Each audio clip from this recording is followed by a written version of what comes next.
त्यासाठी 20 दिवस लावले गेले आणि यात सगळा घोळ घातला गेला, विनाकारण वेळ वाया घालवला गेला. हे आमच्या सगळ्यांचंच म्हणणं आहे की जागा वाटपाची प्रोसेस ज्या पद्धतीनं लांबली गेली त्याची गरज नव्हती. आणि ती का, कोणामुळे आणि कशी लांबली हे बहुतेक विजय वडेट्टीवारांना माहीत असावं. माननीय शरद पवार साहेब असतील, जयंतराव पाटील असतील, आम्ही सगळे असतो शिवसेनेचे, शेवटच्या अर्ज भरण्याच्या शेवटच्या दिवसापर्यंत जागा वाटप संपलेलं नव्हतं हे सत्य.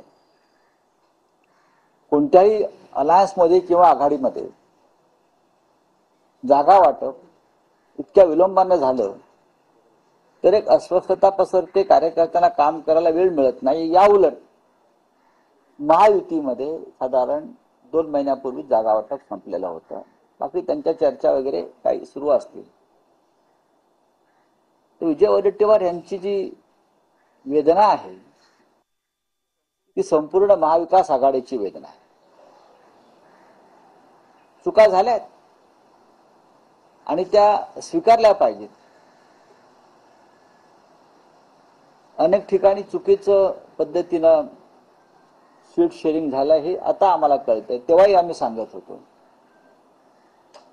पण आता त्याच्यावर चर्चा करण्यात अर्थ नाही, एवढंच मी सांगेन. नाना पटोले आणि तुमचा वाद सुरू होता जागा वाटपाच्या वेळेस. नक्कीच वाद सुरू होता. वाद म्हणजे त्या पद्धतीचा वाद नव्हता. काँग्रेसला जास्त जागा हव्या होत्या आणि काँग्रेसला सगळ्यात कमी जागा मिळाल्या, म्हणजे जिंकून आल्या. आम्ही 20 जागा जिंकलो, पण आता त्याच्यामध्ये कशा करता वाद करायचा.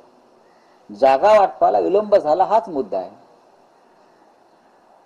जागा वाटपाला विलंब झाला आणि त्या जागा वाटपामध्ये मिस्टर वडेट्टीवार सुद्धा होतेच की. विदर्भातल्या काही जागा वडेट्टीवारांनी सोडल्या असत्या काँग्रेस, राष्ट्रवादी किंवा शिवसेनेला, तर फार बरं झालं असतं. ज्या जागा ते हरलेल्या आहेत, आता या क्षणी, उदाहरणार्थ चंद्रपूरची एक जागा आहे, मला मतदारसंघ आठवतो, किशोर जोरगेवार